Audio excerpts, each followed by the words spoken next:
Good evening, and welcome to the Hilltopper Excellence Awards. I'm Amanda Tribune, the Vice President for Philanthropy and Alumni Engagement, and we are so grateful for this opportunity to be together and to celebrate the achievements of our esteemed alumni, dedicated benefactors, and the 33rd class of the Hall of Distinguished Alumni. This is a wonderful evening and would not be possible without the generous support of our presenting sponsor, Franklin Bank and Trust. We also had some added support this year from our friends at Education and Training Resources. Thank you all for your support.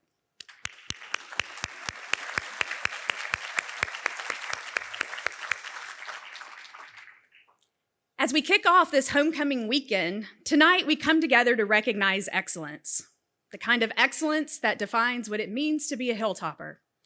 It's an excellence that one carries into their careers and their passions. It's inspiring those around them. Our alumni and friends play a vital role in the life of the university, showing us that every step and every challenge is worth it, reminding us that Hilltoppers always strive to climb together. Before we begin, I have a few special guests to recognize. First, please help me welcome the President and First Lady of WKU, Dr. Timothy C. Caboni and Mrs. Casey Caboni.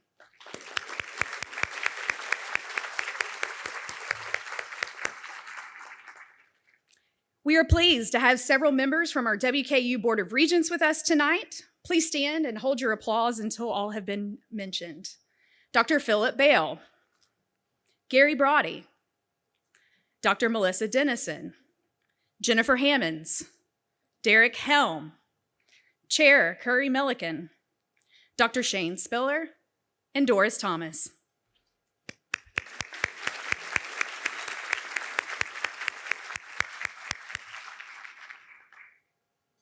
We also have several of our former Hall of Distinguished Alumni inductees or their family representatives with us this evening.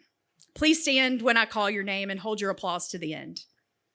Bob Adams, Howard Bailey, representing Dr. Randy Capps, Jill Capps, representing Duro Downing, Alex Downing, Bill Doc E. Edwards, representing the Honorable Tom Emberton Sr., Tom Emberton Jr., Major General Jerry Humble, Dr. Gary Lacefield, Chief Justice John Minton Jr., and President Emeritus Dr. Gary and Julie Ransdell, and representing Dr. Kelly E. Thompson, Judge Kelly D. Thompson.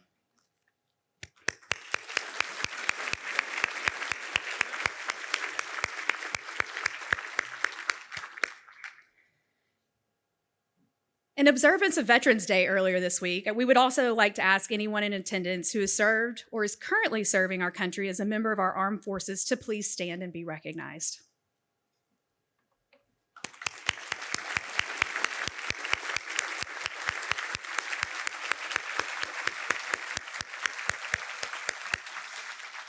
Thank you for your service.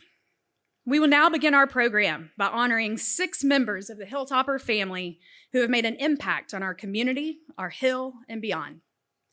Our first honoree tonight is Corey Johnson, this year's Young Alumni Achievement recipient. After graduating from WKU in 2014, Corey worked for Alltech, a global biotech company based in Nicholasville, Kentucky, where he caught the entrepreneurial spirit traveling the country.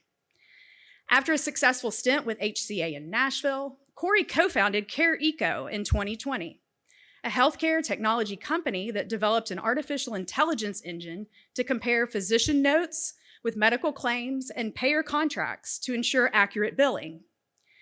CareEco licensed its technology to medical practices, hospitals, and health systems, identifying millions of dollars in annual savings and recovered revenue. As CEO, Corey oversees the company's global team and business operations with employees across 3 countries and clients in the US, South America, and Asia.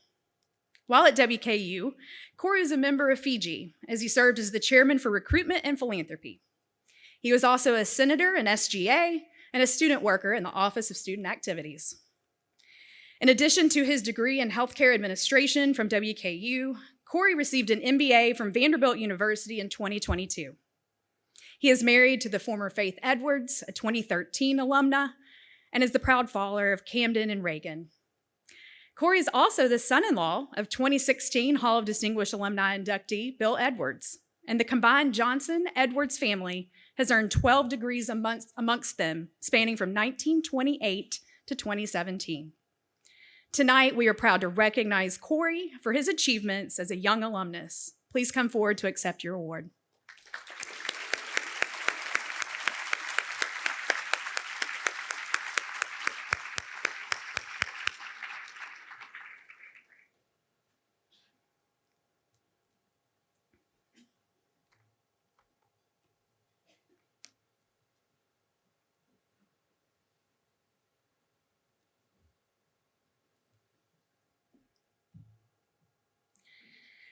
Our next honorees this evening are no strangers to the Hill, the Honorable Jody and Neva Richards.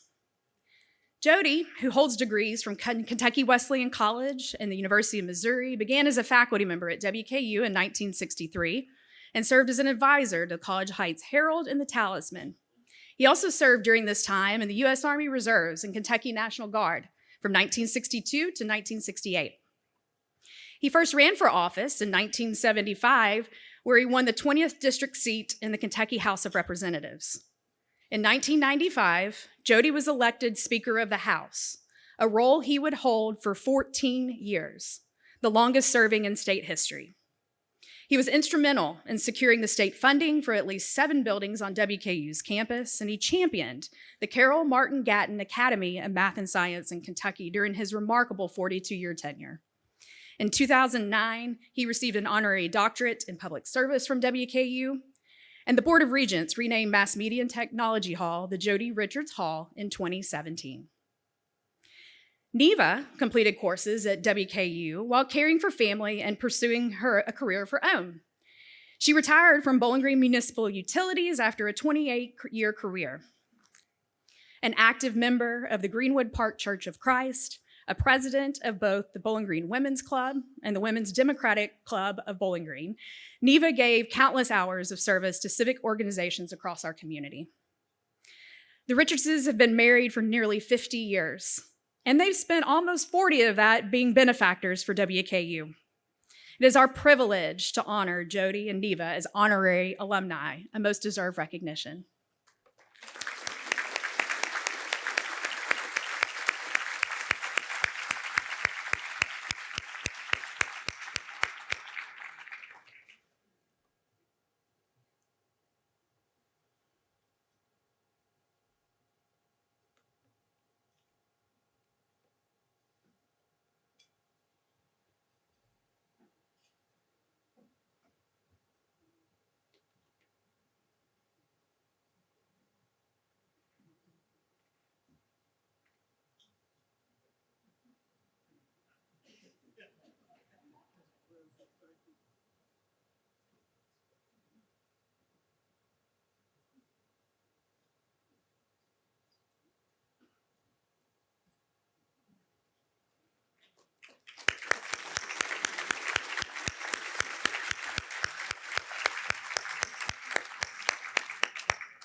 Our distinguished medals of service honor individuals who demonstrate remarkable leadership, commitment, and volunteerism at the university and in our community.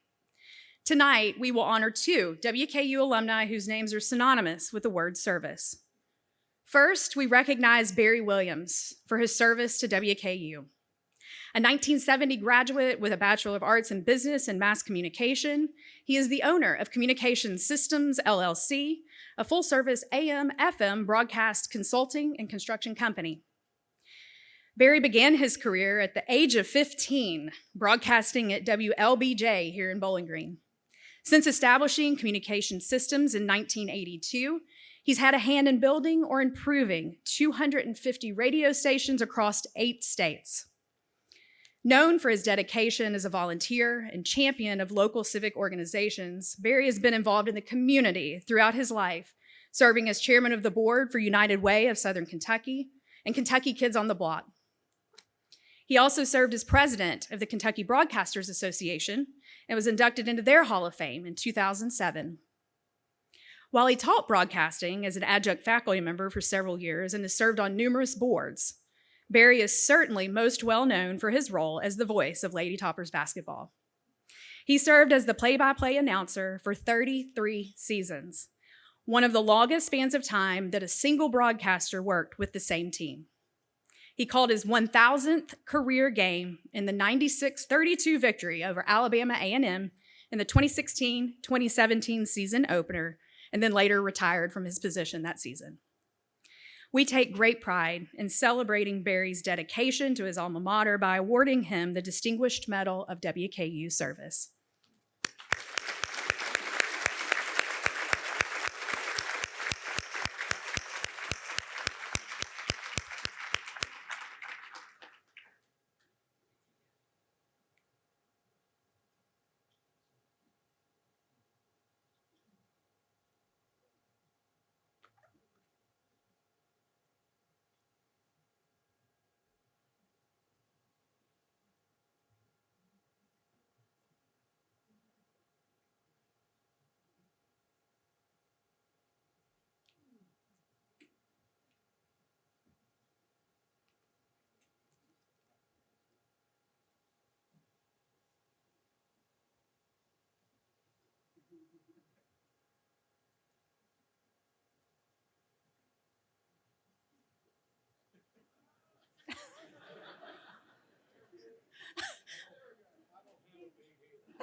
Next, we are pleased to recognize the Honorable Ronald Clark for his community and public service.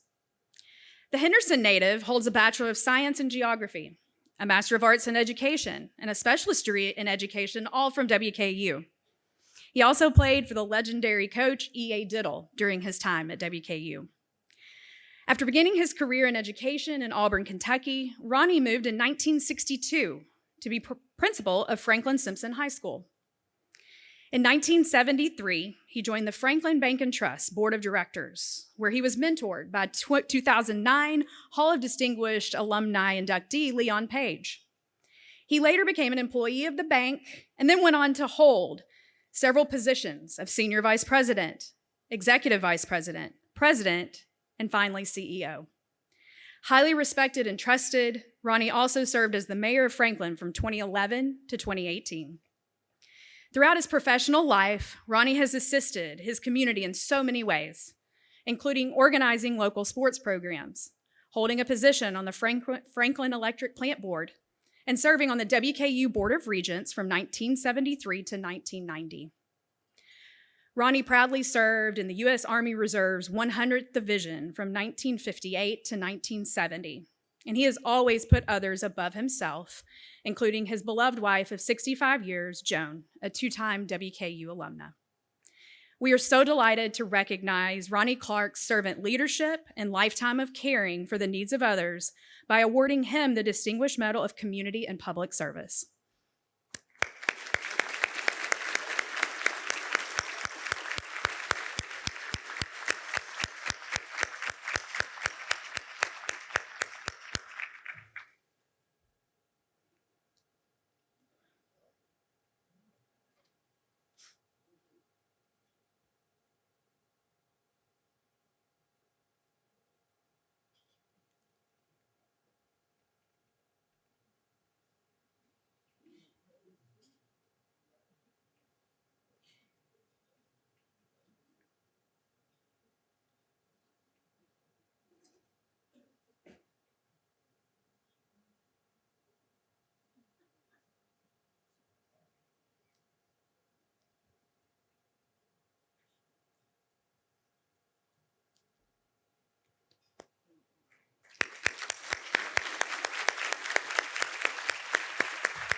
The WKU Philanthropist of the Year has been presented since 2000.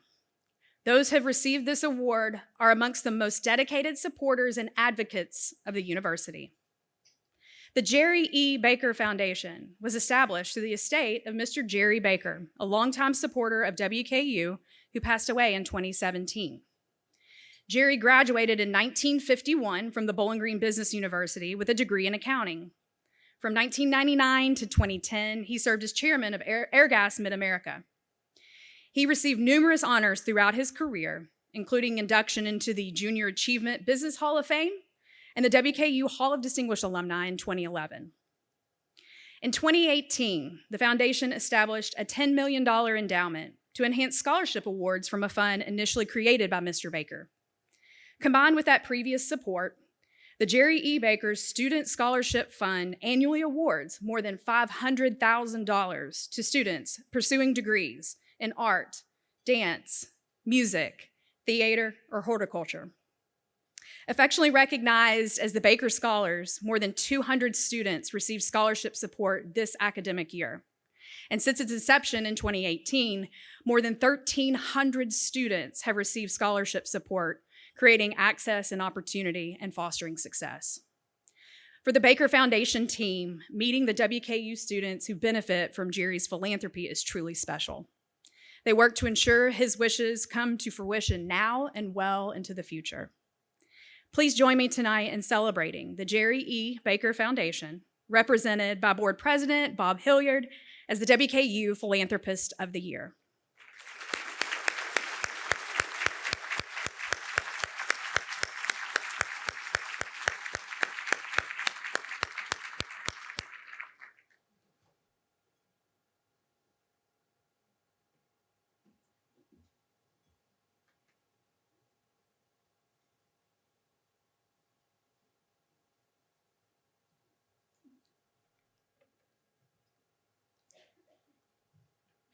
All right, please enjoy your dinner and time together at your tables. Our program will continue at the end of dinner service. Good evening, everyone. Hey, Laura. Wasn't that dinner delicious? It was really good. Good evening. My name is Cedric Newbern, and I am the president of the WKU Alumni Association Board of Directors. The WKU Alumni Association is powered by our members who make days like today possible. I want to thank my fellow members for investing in WKU. Each year, 34 alumni are selected to serve as the guardians of the investments made by our alumni members and of our mission as an alumni association to inspire alumni to connect, engage, and pay it forward to the Western Kentucky University community. We accomplish our mission by connecting alumni to their alma mater, engaging them as ambassadors, inspiring them to invest in the future of WKU, and by celebrating our alumni and their achievements like we are here tonight. Before dinner this evening, we recognize 6 members of the WKU family for the excellence demonstrated through their achievement, service, and dedication to paying it forward. Now we will celebrate our 3 newest members of the Hall of Distinguished Alumni, the highest honor Western Kentucky University and the Alumni Association bestows upon any Hilltopper. This evening, our inductees will join the ranks of the elite members of the Hall of Distinguished Alumni who have been recognized for their excellence in leadership, loyal support, and service and dedication to both WKU and their respective disciplines. To officially induct them, these notable individuals into the Western Kentucky University Hall of Distinguished Alumni, please welcome to the stage our 10th president, Dr. Timothy C. Caboni.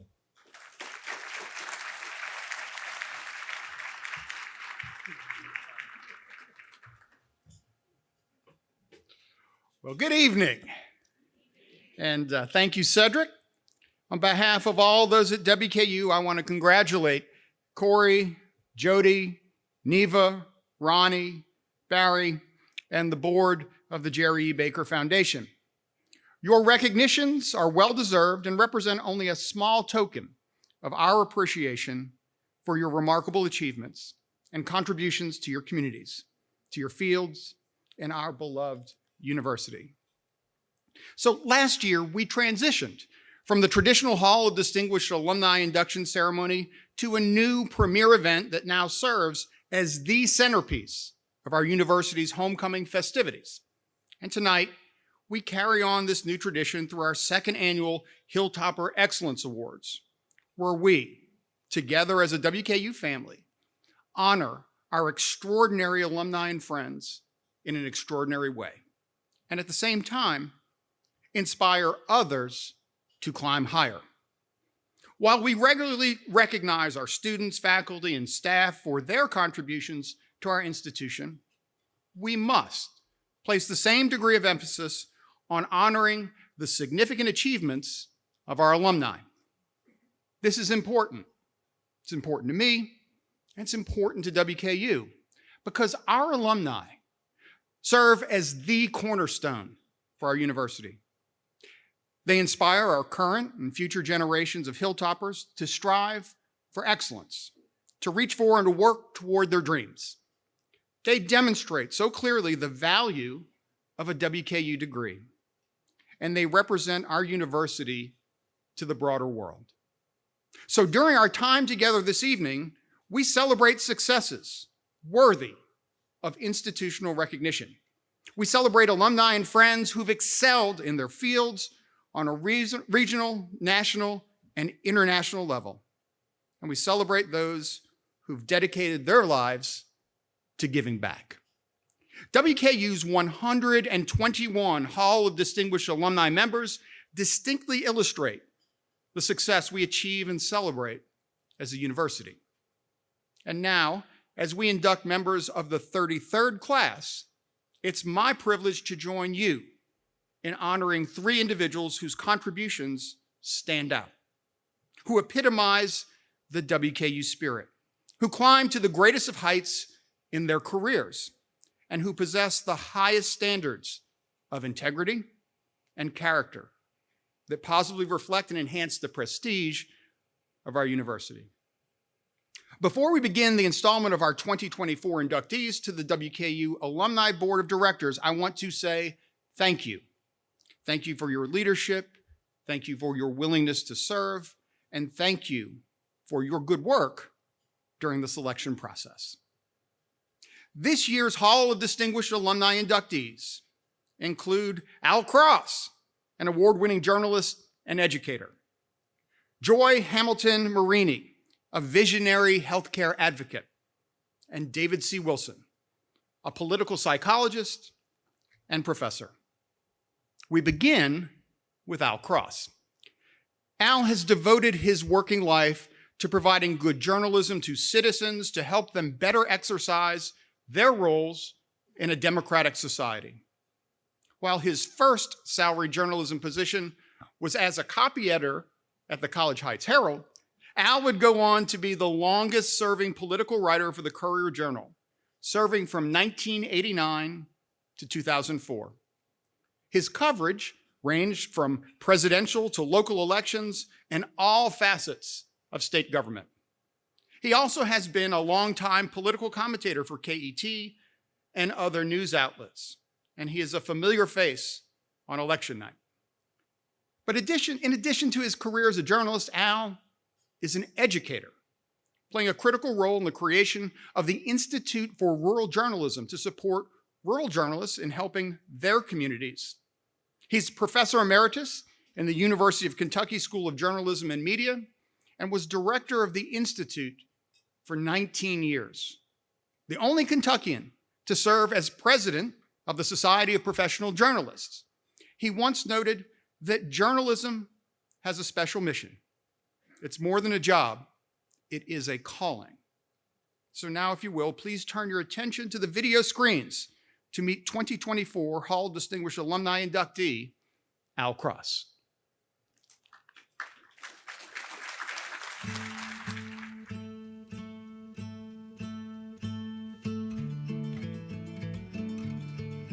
One of the most fascinating things about my big brother was when he was 3 years old, he was able to read the newspaper. My father would take him to town to the local restaurants and let him entertain people reading the newspaper.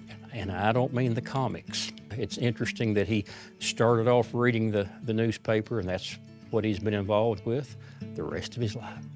I'm the widow of Al Smith, and the twoAls were colleagues for a long time. One afternoon, early afternoon, Al Cross was in the newspaper office, and there was a phone call, and my husband was asking if he might be able to get a student to come be on his Comment on Kentucky show. And Al Cross said, "Give me the phone." So that was the beginning of their friendship. Al's probably the most professional journalist that I know. He worked at weekly newspapers after he graduated. He had an opportunity to work at the Courier-Journal back in the day when it was like one of the better newspapers in the country.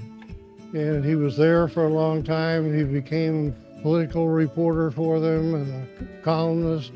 He's been national president of the Society of Professional Journalists. He's in the Kentucky Journalism Hall of Fame. All of these are things that he has earned over his career. About year 2000, he became president of the Society of Professional Journalists, which was quite an accolade for a young man. At the same time, my husband became really interested in the dearth of reporters and material among rural journalists.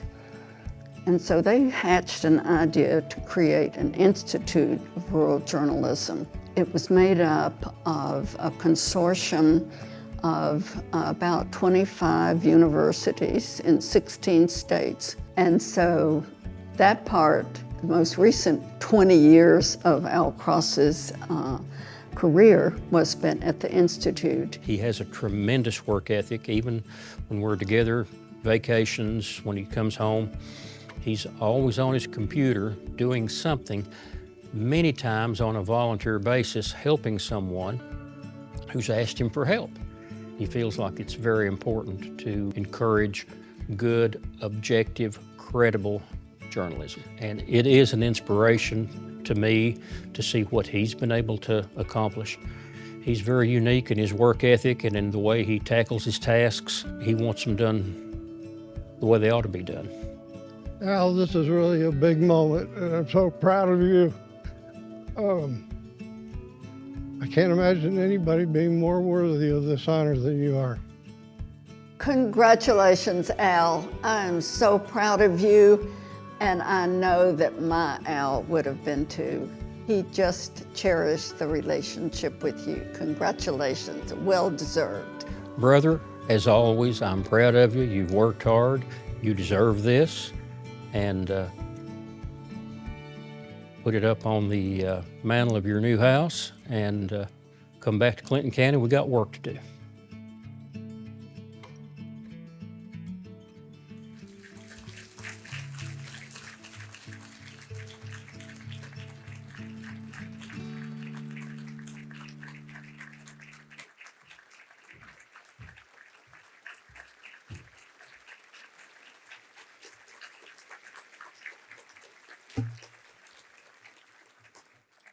Yeah, Dave, there's always work to do.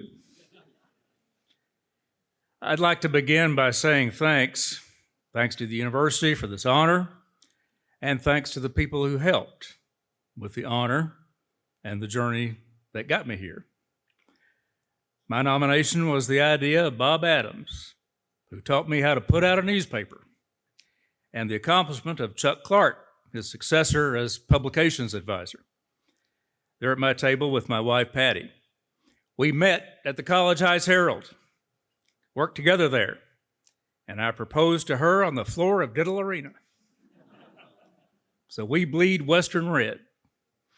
Also at the table are Valerie Elmore, who introduced me to her longtime friend, and Bob's wife, Sandy. Then there are all the friends and relatives from my hometown of Albany, who are too numerous to mention in the limited time I have, except my brother David and his wife Jennifer at a table with their family, including Hilltopper assistant basketball coach Martin Cross. Go Tops!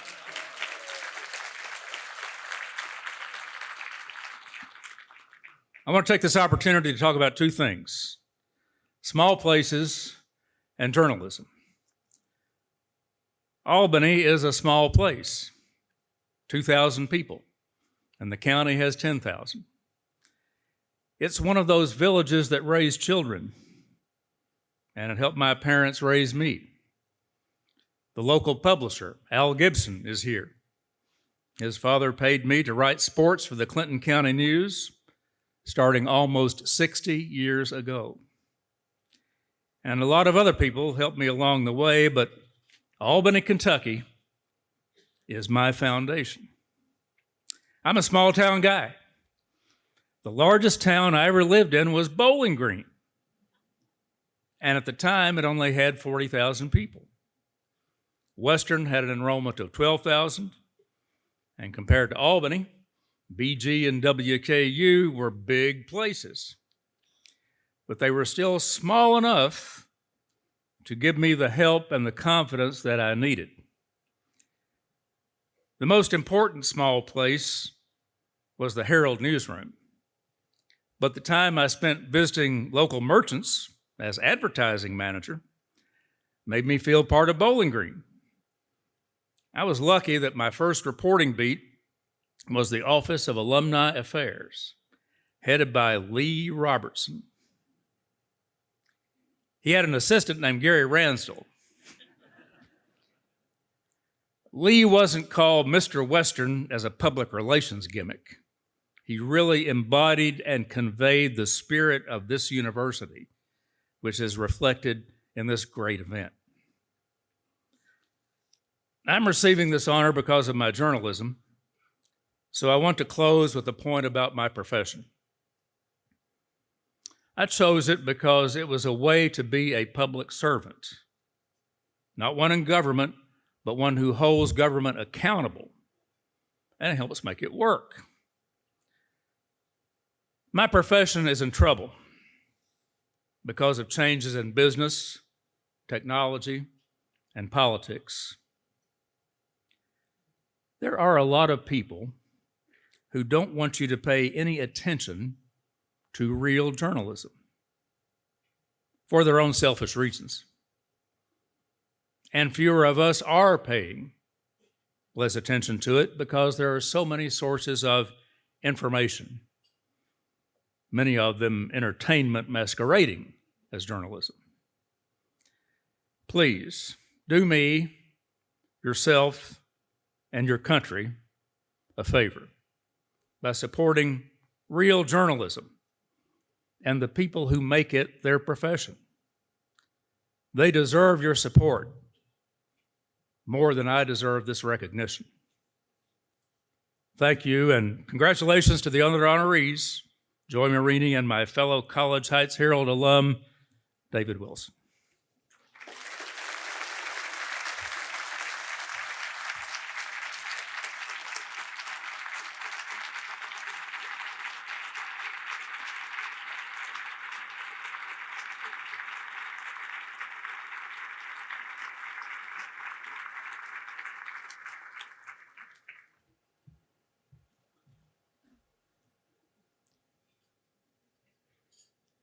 Our second honoree this evening is Joy Hamilton Marini. Joy has served as Global Director of 3 divisions at Johnson & Johnson, including Global Community Impact, Global Public Health, and the Office of the Chief Medical Officer. Her strategic focus areas were maternal and infant health, violence against women, and gender inequality. Recognized nationally and internationally for her work, the team she led drove global health insights, evaluation, and advocacy, which supported health workers on the front lines of delivering care for vulnerable people in more than 30 countries. She designed and led partnerships with governments, United Nations organizations, international non-government organizations, and community-based entities. And these partnerships, they measurably improved the health of women and children by strengthening the health workforce in areas that included clinical skills, leadership, health equity, and clinician empowerment.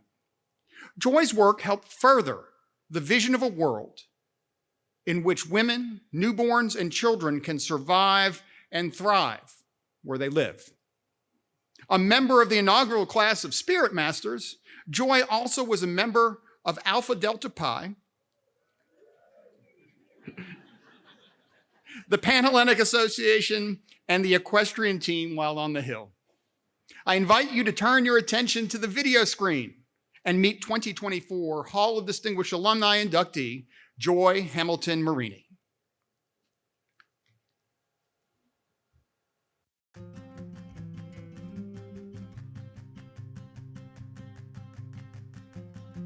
When I moved here in 5th grade, I was an anomaly. I had moved here from right outside New York City, and Joy was a bit of an anomaly, being the only Asian, part Asian, other than her sister, in the entire school.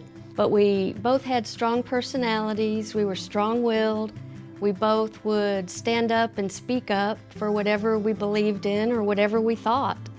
When we were in 7th grade, there was an announcement over the intercom that later in the week, they would be having a meeting of all the 7th grade boys that wanted to be patrol boys in 8th grade.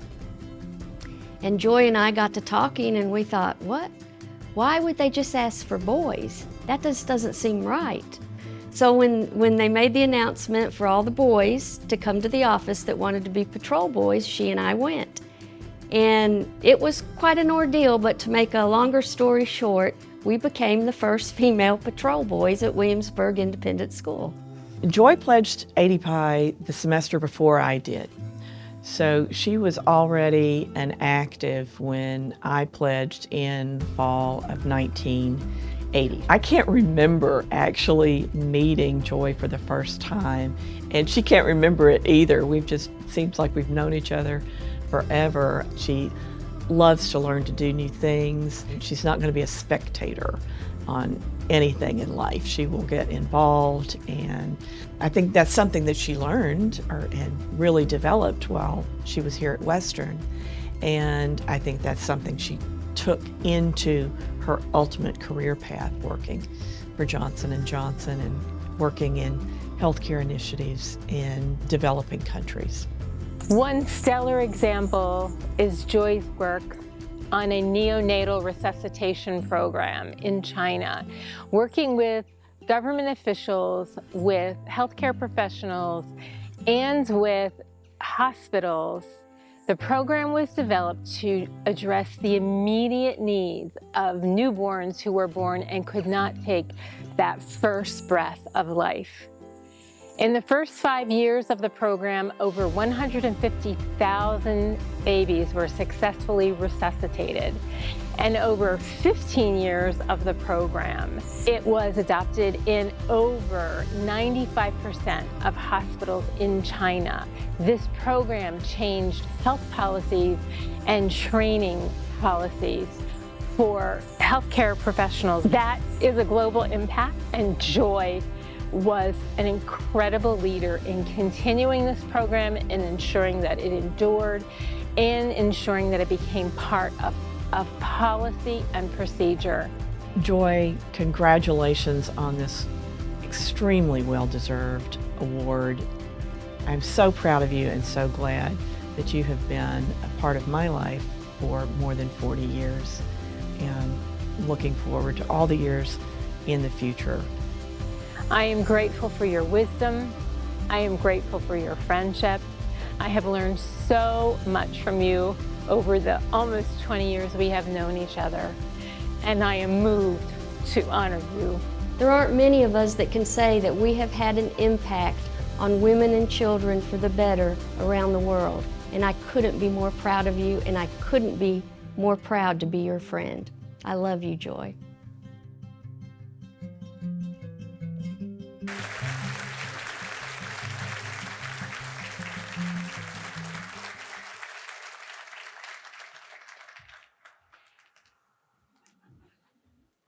breath. Okay. My sincere gratitude for this honor to President Caboni, the Board of Regents, the Alumni Association and its Executive Director, Anthony McAdoo, and his team, my fellow honorees this evening, wow, and distinguished guests. I had the privilege of working extensively with United Nations organizations in my career, and often speakers at the UN begin their statements with, "all protocols observed." What that really means is, I don't want to spend all my time thanking everyone in the room. But most of these representatives were not raised in Kentucky, where gratitude is foremost and deeply felt. That said, please forgive me now for continuing with all protocols observed. This unexpected honor prompted me to reflect on my WKU experience. I chose the wrong major in college.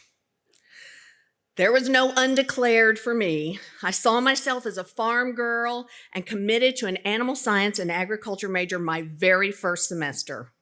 I studied ag mechanics, milked cows at WKU's dairy farm, and when a mare was about to foal, I slept in the barn's tack room at the WKU Agricultural and Research Center.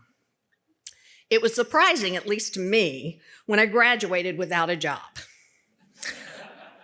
97% of US farms are generationally family-owned. My family over here, they're doctors and pharmacists or business owners. No one in my family had a farm.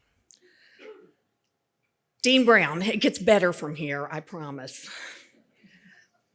Despite this error in judgment, I learned what I needed to know for success right here at WKU. I am proud to have been an advocate for women and children's health around the world for almost a quarter of a century. I was able to work on behalf of Johnson & Johnson with women and mothers, health workers, governments, international organizations in almost 40 countries to improve health care for the most vulnerable women and children, those in the last mile, those in fragile and conflict-affected states. These 3 lessons, germinated here in Bowling Green and nurtured by my college experiences, served me well. The first is pursue your passion. Like many people here, many of my deepest connections were forged in college. Between a go-getter mom, 3 sisters, and a support network of dynamic WKU women, hello, PIPAC,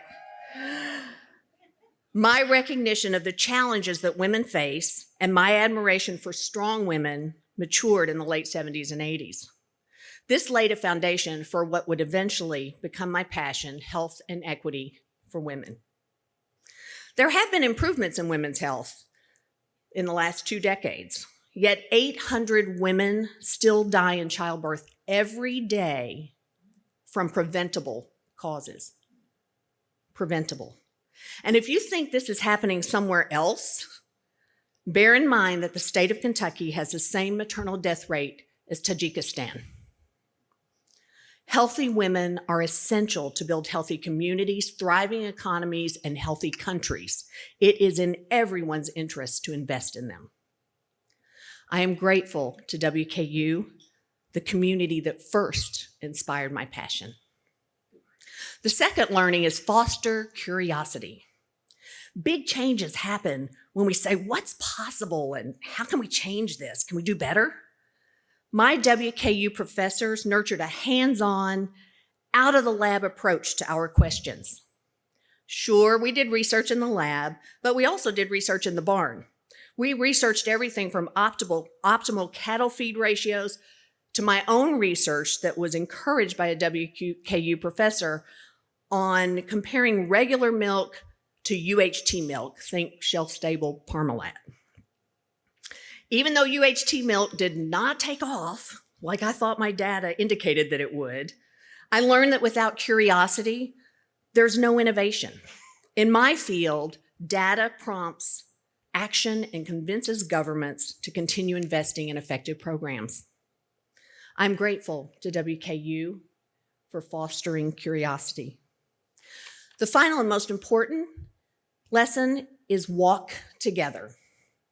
I grew up in Williamsburg, Kentucky, and as we heard earlier, those small towns, mine was only 3,500 in the 70s. WKU campus was 3 times the size of my hometown and maybe 5 times the size of yours. It seemed huge. I know several small town people right in this room who had similar college experiences. I approached college by building a tight community and getting involved in many organizations. WKU Western Equitation Team, the Alpha Delta Pi Sorority, the Lambda Chi Little Sisters, and I'm a proud member of the very first class of Spirit Masters. Woo, Spirit Masters in the room. What better opportunity to collaborate on a team, set goals, fail, learn, and try again than with friends who are having the same experiences in WKU's supportive environment. There's an African proverb: if you want to go fast, walk alone. If you want to go far, walk together. I am grateful to WKU for its collaborative culture. I want to return to those observed protocols for more specific thank yous. My WKU professors and advisors for hundreds of office hours and, of course, extra credit. The accomplished women who have walked with me for decades, 3 of whom you saw in this video, Paula Adair, Mary Ellen Morris, and Sharon D'Agostino. My 80 Pi sisters, Spirit Masters, and so many other groups that either believed in me or voluntold me. My parents and my sisters for being my first and always role models. My husband, Art, without whom I could not pursue my dreams. Someone asked me when I was traveling for work if our children had a nanny, and I said, no, they have a great dad. And my children, Kendall and Cole. Although they sometimes cried over daddy's cooking, they were and still are as adults the best things to come home to. It is for our children that we strive for a better future. To conclude, my wrong major here at WKU laid the right foundation for my future. I thank you again for this honor.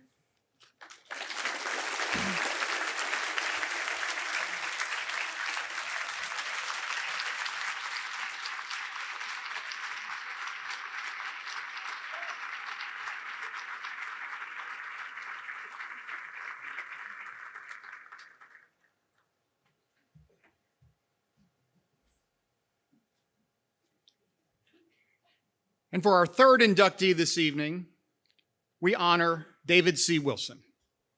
David is a political psychologist with expertise in survey research, public opinion, and political behavior. As Dean of the Richard and Rhoda Goldman School of Public Policy, and as a professor of public policy and political science at the University of California, Berkeley, his research examines the psychology of political behavior, including policy preferences, democratic and civic ideology, racial and social group attitudes and beliefs, and social cognition and survey response. He's held senior positions with the Gallup Polling Organization, the SPSS Statistical Software Corporation, and the Pacific Institute for Research and Evaluation. In 2022, he co-authored the book Racial Resentment in the Political Mind, published by the University of Chicago Press. Our 2nd inductee of the night with a stint at the College Heights Herald on his resume, David also received a prestigious Woodrow Wilson Fellowship while at WKU. A life member of Kappa Alpha Psi Fraternity Incorporated, David is also a military veteran with 19 years of service in the U.S. Army Reserves, including service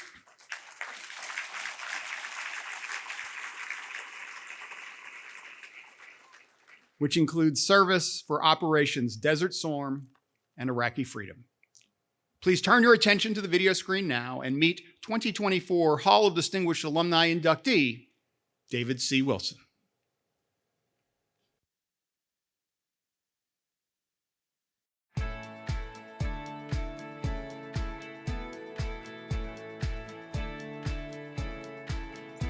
David and I have had a long relationship.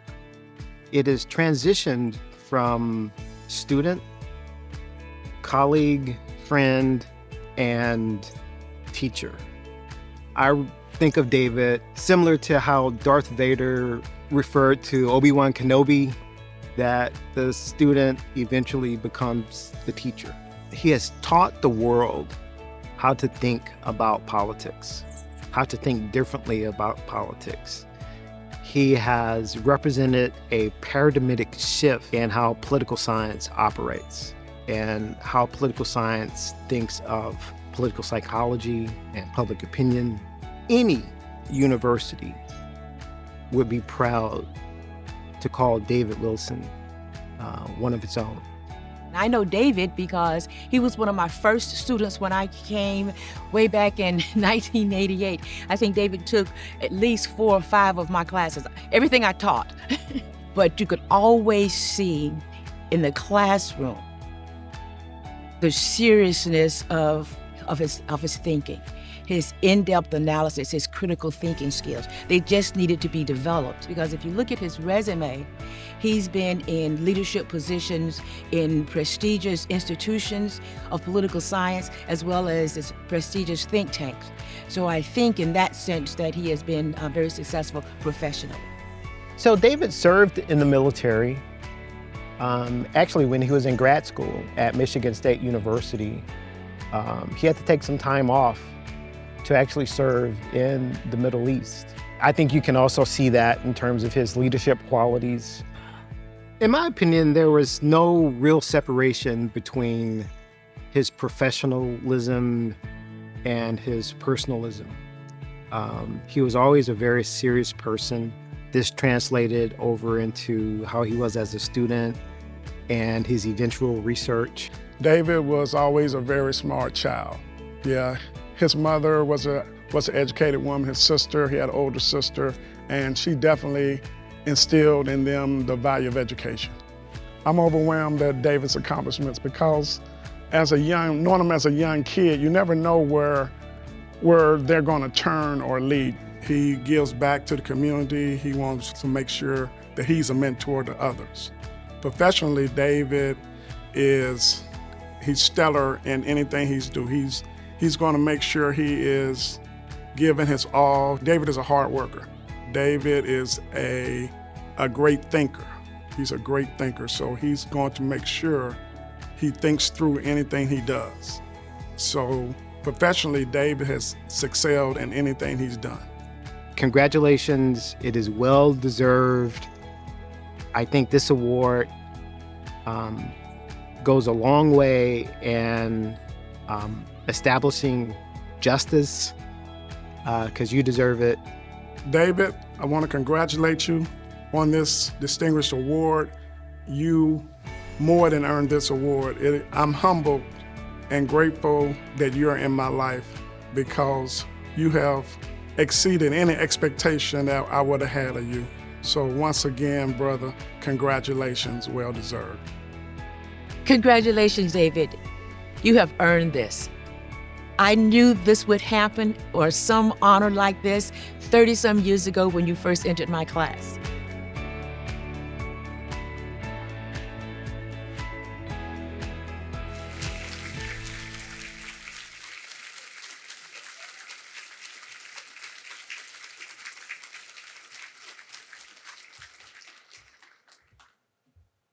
Wow, that's something else. I don't get surprised very often, but having my dissertation advisor, my professor, and my big brother, who I grew up in Nashville with, Van Phillips, secretly record something and never even say anything to me is quite the task. I am the thing keeping you between the reception and probably a good time this evening, so I won't be too long. But I want to thank President Caboni for your leadership. Where's Anthony McAdoo, Executive Director of the Alumni Association, President Newbern, Cedric Newbern, my fraternity brother and good colleague. Thank you for your leadership. Service is a powerful thing. It can change lives, and you're the embodiment of that power. To my fellow awardees, Al Cross and Joy Hamilton Marini, well-deserved, outstanding work. I'm proud to be a member of this class with you. And I am a dean and a professor at a public university, and I understand that people are the power of any institution of higher education. So I would like to just ask any administrator, staff, faculty, Board of Regent to just stand for a second and let us have an opportunity to thank you for your service. Please stand up.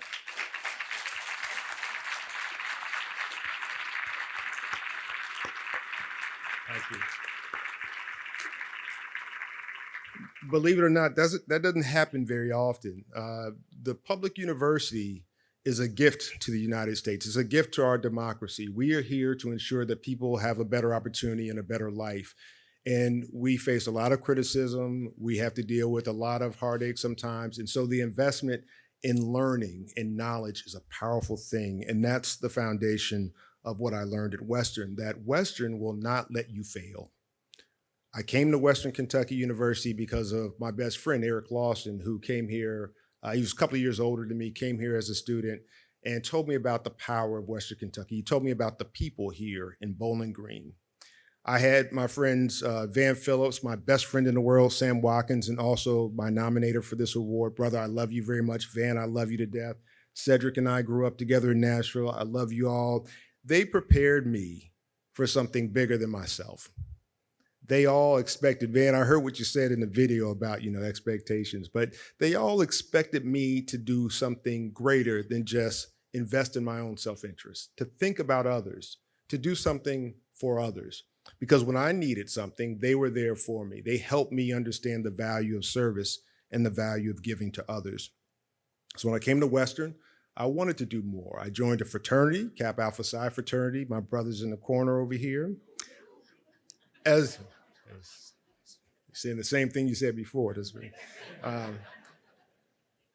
Many times people think of a fraternity as just this social group that gets together and just has a lot of fun, but what the fraternity and sorority system do for you is they prepare you for a world outside of the university before you get there. Having to think about budgets and money and people and politics and organization and leadership and recruitment and retention and development, that's all a part of being in a fraternity. I learned that Stacy Spencer was my first president and brother. He taught me about leadership. Craig Myers, who was a brother from Indianapolis, Craig, I see you, who taught me about going to other campuses and spreading the gospel of what we do well here at Western as Kappas and as students. And I learned leadership from the dean of students at the time, Howard Bailey, who didn't allow us to fail. He held us to a higher standard. He told us you can't just be good. You have to be great. And that's a lot of pressure, but if you're not ready to pay the price for that pressure, go find something else to do. He shot from the hip. He was straight. But he was right. He was right that we needed to always try and do more. I came to Western the fall after I had gone to basic training. I joined the Army Reserves in 1987, did basic training at Fort McClellan, Alabama in 1988. And by 1990, when Desert Storm kicked off, I was being deployed. I got pulled out of school and had to leave. I had no idea what the world had in store for me. But I came back different.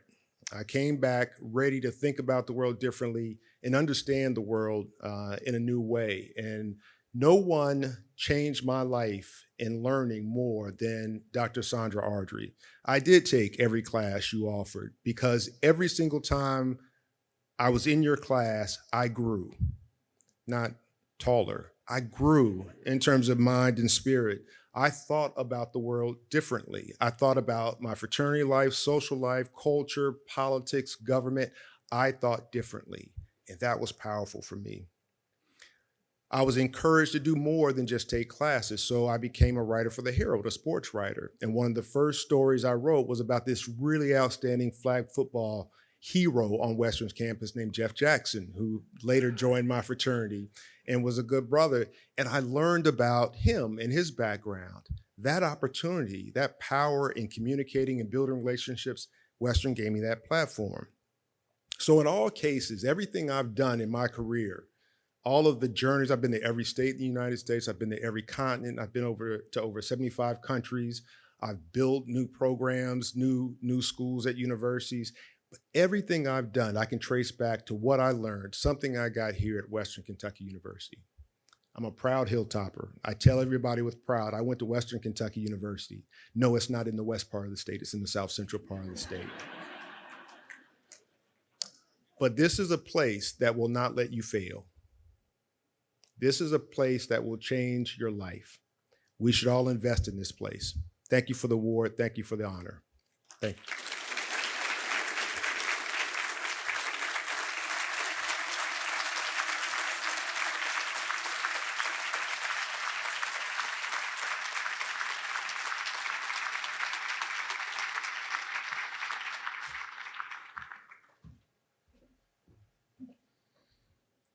And I always have the tough task to follow those heartfelt comments from our honorees.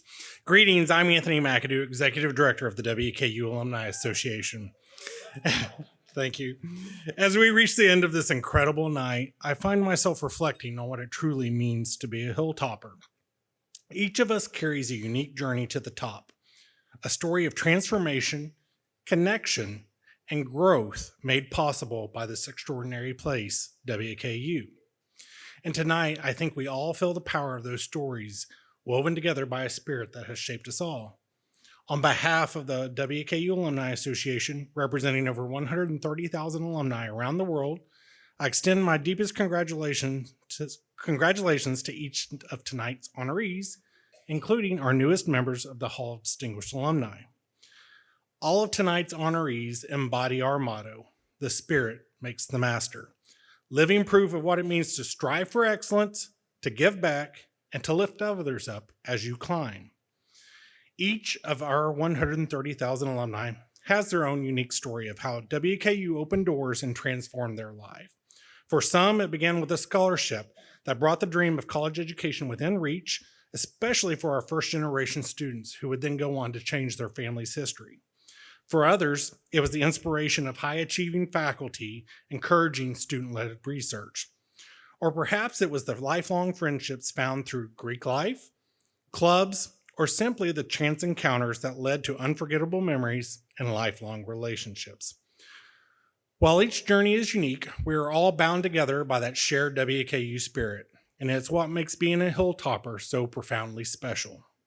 Tonight, we've heard the stories of 9 remarkable Hilltoppers, but there are countless more waiting to be celebrated. I invite you to help us celebrate those stories and to recognize alumni and benefactors who define what it means to live with purpose and excellence. On the back of your programs tonight, you'll find a way to recommend fellow Hilltoppers for one of our many honors. Together, let's ensure that our WKU family honors the very best of who we are. This weekend, as we celebrate homecoming, I invite you to fully embrace the WKU spirit. Join us tomorrow for the Chili and Cheese and Community event supporting junior achievement in South Central Kentucky. Come to the homecoming parade and show your school pride, and then join us downtown on Fountain Square Park for the excitement of Big Red's Roar. On Saturday morning, connect with old friends and make new ones as we tailgate on Saturday morning and cheer on our tops together at the football game. These are the moments that remind us that as Hilltoppers, we climb higher together. As we conclude tonight, I would like to invite each of tonight's honorees to join me on stage for a group photo. And for everyone here, I encourage you to stay, congratulate tonight's honorees, and share in this special night with a Big Red Old Fashioned during our encore reception. Let us remember how fortunate we are to be part of this community, defined by a legacy of transformation, of connection, and of a shared spirit that will forever be our WKU. Thank you for your loyalty, your pride, and your commitment to WKU. And as always, go Tops.